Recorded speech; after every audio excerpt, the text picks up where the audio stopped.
tuning into the Liberty Report. With me today is Daniel McAdams, our co-host.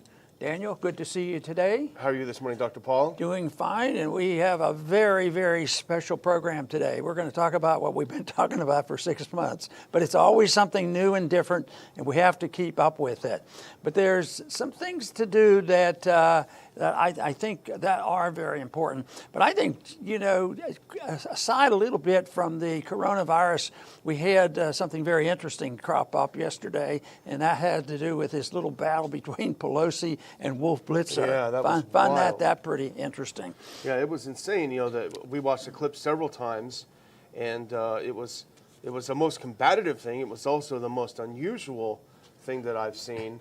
With Speaker Pelosi going at Wolf Blitzer like we've never seen, and even accusing him of being a longtime apologist for the Republicans in the Trump administration, which anyone who saw that would wonder what was going on with her. Well, I've been interviewed with Blitzer over the years, and he never was a big annoyance to me. He had to be a little bit more gentle and refined than a Pelosi. So I was more or less leaning toward a Wolf Blitzer than a Nancy Pelosi. But to me, this is a big deal because this is a split that I just haven't seen, because you can turn on all the major stations, and if there's something to be said, they use the same words. They get their marching orders every day, and Blitzer does it too. But all of a sudden, maybe Pelosi didn't get the marching orders. Maybe she didn't know what, or they were sent out in her name and she didn't realize it. But anyway, it was very interesting, and I don't know what they'll talk about next time they meet, but she was pretty strong putting him down. She was. Actually, I think we even have a clip. We can watch just a little bit of it. This is just a sample because it's really something. I don't know if we just watch a little bit of this. Let's see what happens, because every day is critically important. Thanks so much for joining us. Thank you for your sensitivity to our constituents' needs. I am sensitive to them because I see them on the street begging for food, begging for money. Madam Speaker, thank you so much. Have you fed them? We feed them. We feed them. We'll continue this conversation down the road for sure. We'll take a quick break. We'll be right back. Yeah, and the whole issue of the thing was Wolf Blitzer was asking her, okay, the White House has come up with $1.8 trillion. That's still not more than a couple of bucks for this stimulus, even though we think the stimulus is a horrible idea. Why don't you go along? Even people in your own party, even Ro Khanna and the progressives are saying, why not make a deal? Why not make a deal? And she was so obstinate, and she came when she was finally cornered. She said, well, the White House doesn't share our values, so we're not going to make a deal with them on anything. Then Wolf says toward the end, well, there are a lot of people out there that need this help, and whatever you think about that. But she says, I know who they are. We feed them. Do you feed them? It's remarkable. She's their God, and she takes care of them. They should vote for us, vote for me, and this whole thing. If you're black, you vote for Biden, and this whole thing that we own you, and you have to depend on us. But this is interesting because it sort of divides them. The group, I've never seen them divided this much, because it's legislatively, it's politically, it's on the air, and it might be a sign. Some people would say it's a sign of insecurity. Maybe they're getting nervous about this. Maybe they're lying about the statistics and the polling. It just isn't true. Because, there's probably some polls out there that say what they claim they say, but not when you realize, 90% of people now support Biden. That stuff gets a little crazy. So I think most people have outside of Washington, have a pretty good perception on that. Even if they're Republican, Democrats, they really don't believe a lot of that nonsense. If they're a strong Democrat or strong Republican, they're always hoping something. But I don't think they believe that. I think the distrust in government has grown and will continue to grow, and stuff like this even divides them more. So divided government is much better. But it is ironic. The Republicans are pushing 1.8 trillion, and she turns it down. That has to be the most bizarre thing in the world. And then we have a few senators say, "Hey, maybe we shouldn't be doing that," and they're just not with it. They don't have quite realized the danger of what they're doing politically and also financially. It really means nothing, whether it's 1.5, 1.8, $2 trillion, whatever is necessary. And the markets like it, and the people are anxious for it because some will complain, but all people say, we need a bailout. We need it. You know, the airlines need something, and the shipping companies need something. Everybody needs something, but they never ask for, just give me my Freedom Act. Get rid of the lockdown. Let us keep the money we earn. Just postpone taxation for a while, and everybody would go back to work. But, you know, Trump seems himself pretty intoxicated with this idea that you can just create money out of thin air. You know, he sent out a tweet yesterday saying about this stimulus, go big or go home, you know. So he wants to double, triple it. It's just money. It's nothing. But we've already seen with the first round of these so-called bailouts or stimulus, we've already seen the deep corruption that it's produced. We saw, for example, the military contractors. You just got tons of free money. You know, we saw people that were ahead in line and were taking money. They were already very well off, and they were using it for things they shouldn't. So it shouldn't surprise anyone. This money doesn't go down. You know, as Representative Massey pointed out, that $1,400 check that each family got, that cost them $68,000 in debt when you take all the middlemen and the whole, you know, divided by the country. So it's an incredibly corrupt way of doing things. Yeah, and I think we're just touching the edge of the real corruption because a lot of money goes overseas, especially in the last bailout. People were getting money during the Iraq War and all. They were carrying bundles of cash around, billions. Pallets, just holds huge amounts. And so it's the overseas stuff and what the Fed is doing, because the Fed is bailing people out all the time. Nobody has a good handle on all this. And as long as they can keep the reassurance out there that things are going to be okay, and we will print all the money that we need, and it will be okay. And the people settle down, and up until a couple of weeks ago, maybe a month ago, the dollar was really holding up strong. It had gone up for a couple of years, but now it's steadily going down. And of course, I think that's the telltale sign of what's going to happen in the metals market and what's going to happen in the stock market. But right now, all they have to do is hear the fact that another $1 trillion coming today and 2 are coming tomorrow. Yeah. Oh, okay, we're okay then, no problem. You know, there was a little bit of a controversy a few days ago when Speaker Pelosi announced that she was putting together a commission to look into the 25th Amendment, you know, which provides for the removal of a president found to be incompetent, mentally incompetent, you know, and you know the history better than anyone, you know, about President Wilson when he was ill and wasn't able to function. I think that was the birth of the 25th Amendment.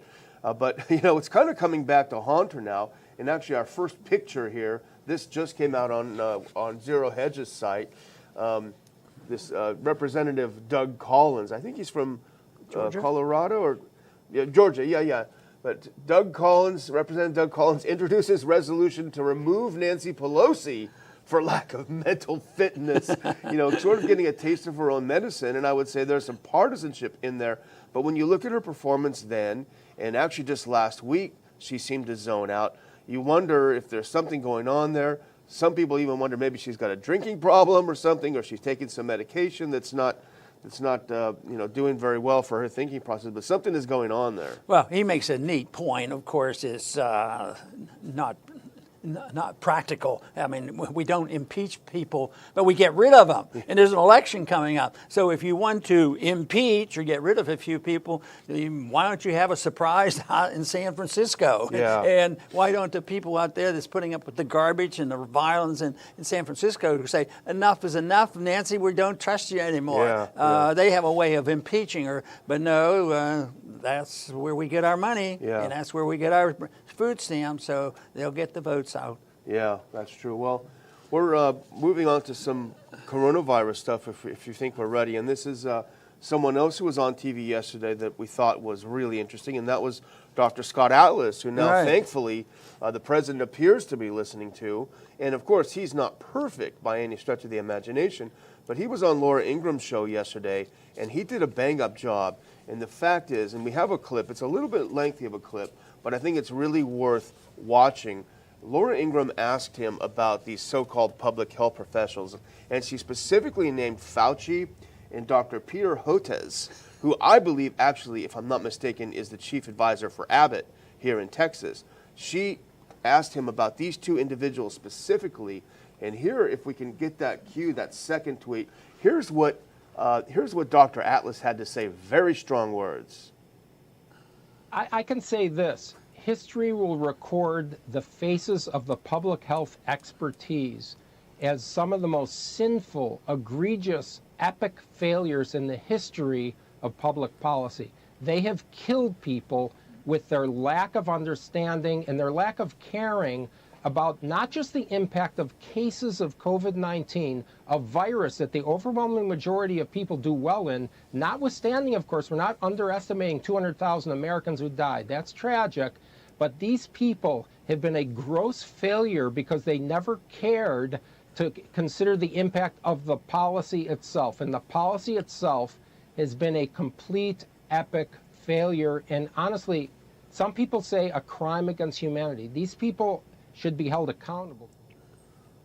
So there you have it. He used the word a great sin.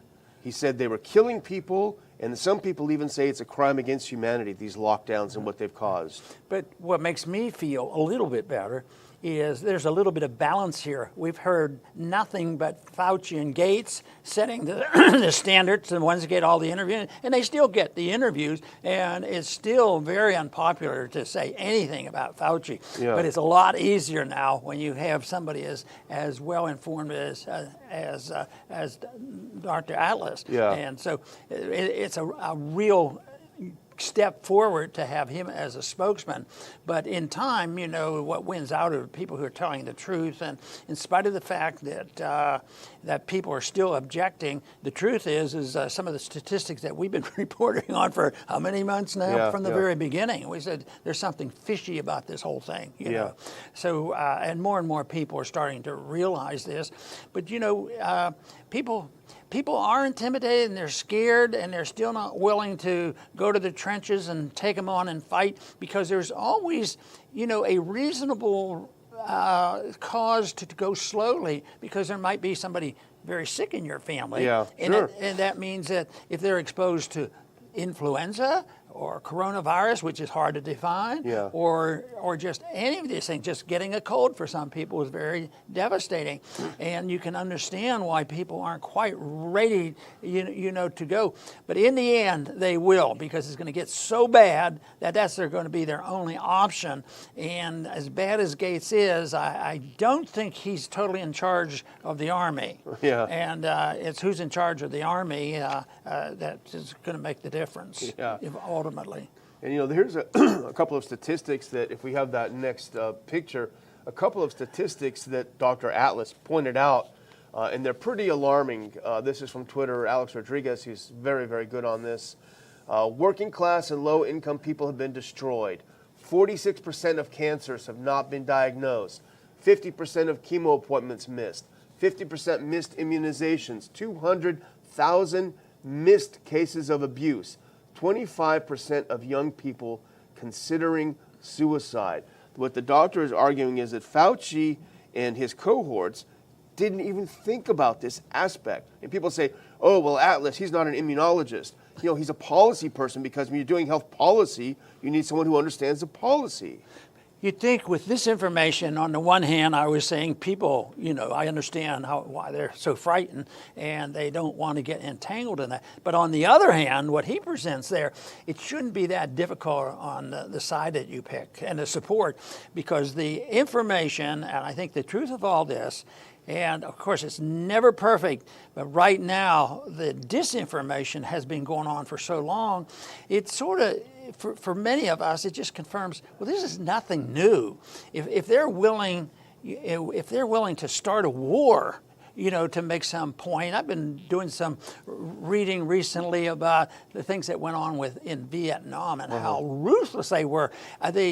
In that period of '60s was a horrible decade, and it was over money, making money in the military-industrial complex, and you know, resorting to, because of foreign policy being important, they're resorting to assassinations and everything else. So it is, and I always complain, the people will know, the truth will come out, but I just wish they'd get it a little bit sooner. Yeah. And their exposure, you know, to the nonsense is the real problem. That's why I hope we contribute a little bit to sorting this out. Yeah, hopefully we do.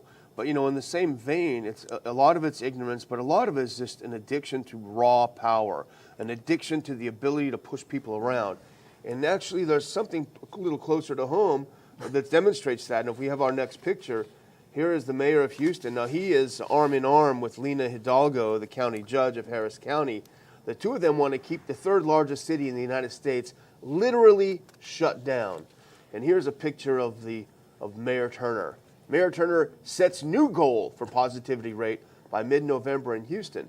This is because they met and surpassed the old goal of 5% positivity rate. Instead of saying, okay, guys, we did a good job, now we're going to return to life, he said, no, we're going to double down. We got to get it down to 2.5% by November. See, and then they start off with doing a test that's very questionable. And they've used it to terrify the people. But here, even their tests are starting to show where's the fear and why are we doing this? Why are we hysterical? Why do we have to lock people in their homes and all of this that goes on? And so you're right. They changed the rules in the middle of the game. I mean, the analogy they use is changing the goalposts. You know, in sports we're not supposed to do those kind of things.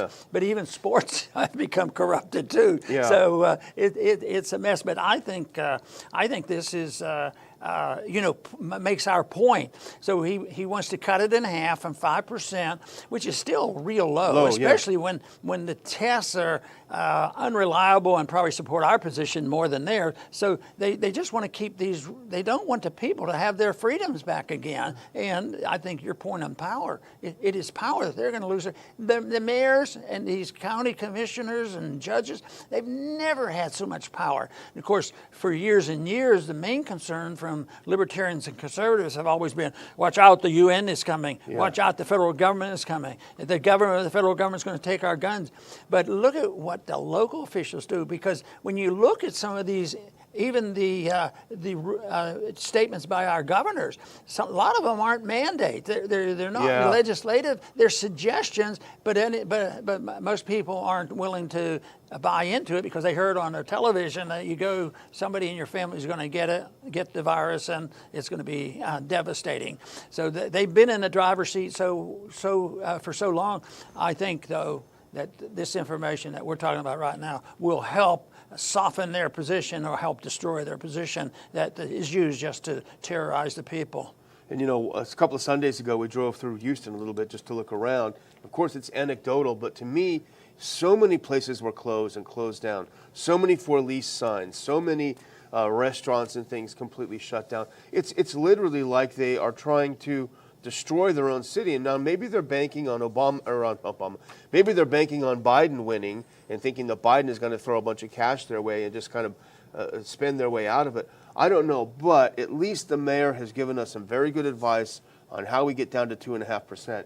He told us we have to social distance and we have to wash our hands. So, because we never thought of that. There's the answer. There was an article talking a little bit about this testing, and we've complained about the testing it not being reliable, and yet this one person was arguing the case that one of the distortions now is that they don't have enough positives, and they need the positives. Of course, even if you have them, they put them in the wrong category. They're not. They don't. They're not in the hospital and they're not sick, but they'll call it a case. And they said that the main reason now, this is absolutely bizarre, because we've talked about the number of tests they do distorts everything. Well, these numbers are going down. That's because you don't test enough people. So they admit it then. Test more people and we'll get more positive. But they're not interested in the issue that we're most interested in, is that when you have problems, the problems are supposed to be solved by free people making personal decisions and not being dictated to by people with special interests. Everything from the military-industrial complex on down to anybody who's going to get a bailout. And think about all the money that has flowed into the drug industry, making the vaccines. And that's by terrorizing people. And guys like Gates are the ones that he's the instigator. Well, speaking of guys like Gates, we have a next picture of guys really like Gates, i.e. Gates. Let's put that next one up. Here's Bill Gates. Bill Gates warns the world will not return to normal until a second generation of COVID-19 super vaccines arrives.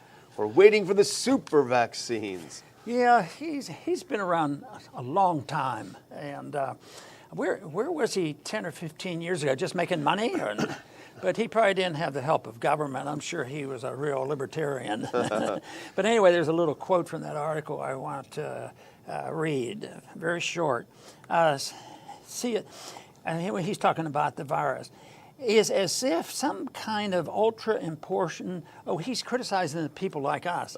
That some kind that we're people are some quote some kind of ultra important freedom thing. We're concerned about that important thing, freedom thing.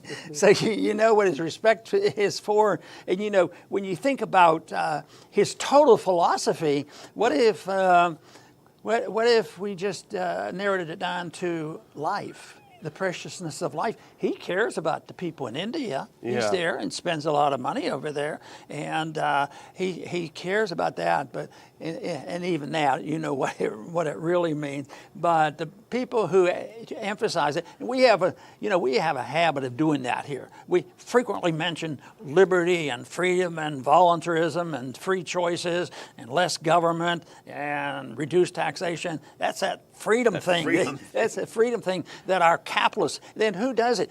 He's the epitome of capitalism, and that's why Marxism has to prevail, because that's what capitalism does. That, of course, is my pet peeve of definitions, and that is not quite the issue of free markets and libertarianism. And I think there should be some inherent resentment against someone who made a ton of money selling some pretty junky software, but he hit it at the right time. He has no background in medicine or in policy or anything. He's just a guy who invented some software, and now having this megalomaniacal feeling that somehow he should control the world and force us to do what he thinks to do. I mean, you'd think that there would be more of a reaction against someone like him. But of course, when you look at the CDC, and actually even when you look in the media, and there's been plenty of research, even NPR, when you look at these different stations and you look at the places where they're funded by, you'll see the Gates Foundation. He pops up in a lot of media. And so that makes you wonder, what is going on out there when you have the media funded by him and they're supposed to be reporting on them? They certainly don't recuse themselves, and neither do they admit up front that this is one of our funders.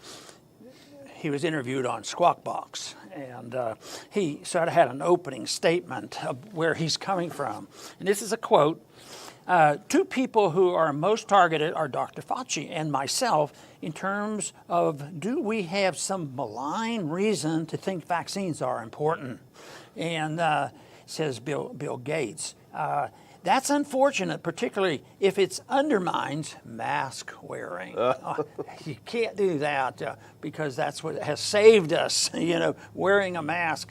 Then we could once again just go over the nonsense, not only politically and freedom-wise, but the medical negatives of wearing a mask. There's a lot there, and there's also a lot of medical negatives by lockdown, and it's the schools, and we've gone over so many times.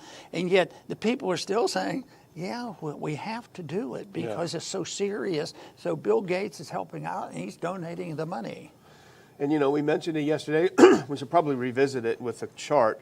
But I did look at that actual CDC study that we talked about yesterday that demonstrated pretty obviously to me that 86% of the people that they followed, that they studied, who got coronavirus, who got COVID-19 and were symptomatic, 86% of them said they wore a mask either all the time or most of the time. So if the masks are supposed to be protecting us, there's something really pretty wrong with those things. Amazing, isn't it? Yeah. But it just goes by them, and people think that you are an evil person if you take this position. And of course, the accusations have been horrendous, literally saying, people in leadership, even the president, that he's committing murder. Of course, all that does is they lose credibility on that too.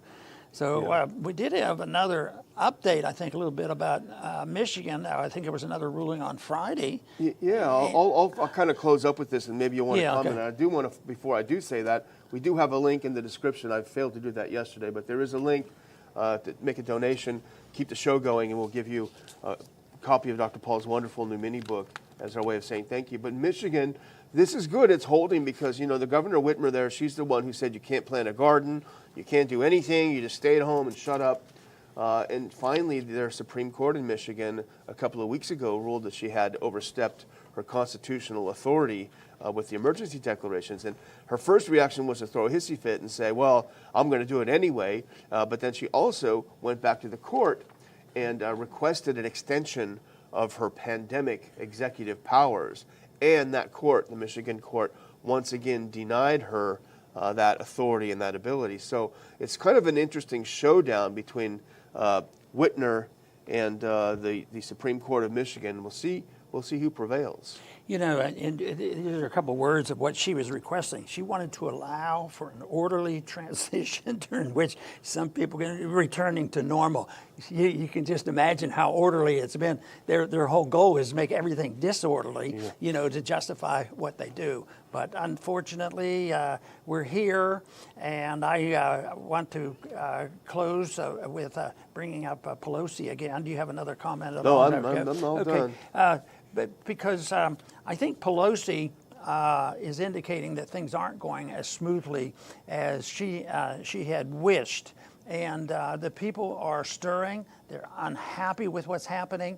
And I think that is good news that people are starting to wake up. But nevertheless, there's a long way to go because the basic principles are not being dealt with. And that is, what should the role of government be in our lives? And they don't ask that question because 95% of the people have been taught for 100 years, the role of government is to take care of us. If we need something and we want something, we have a right to something. That's the real fallacy is the definition of what a right is. You have a right to your life, you have a right to your liberty, and you have an obligation to take care of yourself. But this whole idea that rights mean that if you have any needs whatsoever, that you have a right to somebody else's material being, and that the government has the authority to use force. You know, I've complained too much. We need more gun control of those individuals who wield government guns and go and redistribute wealth and pass it on by the trillions and trillions of dollars in the guise of being humanitarians. And at the same time, they're undermining our liberties constantly. But tell you what, it's not going to persist. I think it's getting dangerously close to this whole thing, you know, getting out of control, and who knows what will happen after the election. It could happen. Yet it is very, very serious. And that's why it's so crucial for the people who try to put this back together, have a basic concept of what liberty is all about. The founders did have a basic concept. Yes, we ended up with a good document, not perfect, and we've sort of lost the good part of it, but that doesn't mean that the good parts of the understanding of liberty can't be restored, because if not, we're going to continue with this, and it will be Venezuela or worse, because there's a lot of people out there. I think the conditions we're dealing with today are a lot different. I've often said, maybe it won't be so bad. I lived through the 60s and the 50s and the wars and recessions and all, but I think they're a lot different. I think the dissenting factions in this country now are more noisy and more concerned than ever because of the people that we criticize constantly here, who's dictating policy here when it comes to coronaviruses or bailouts or whatever. So we have a big job, but we also have a great message, and that's what we hope we can spread the message of liberty, and that is the purpose of the Institute for Peace and Prosperity. So join us in what we do, and as you have so much done so already, we want to thank you for being with us on this issue. And thank you now that you tuned in today, and please come back soon to the Liberty Report.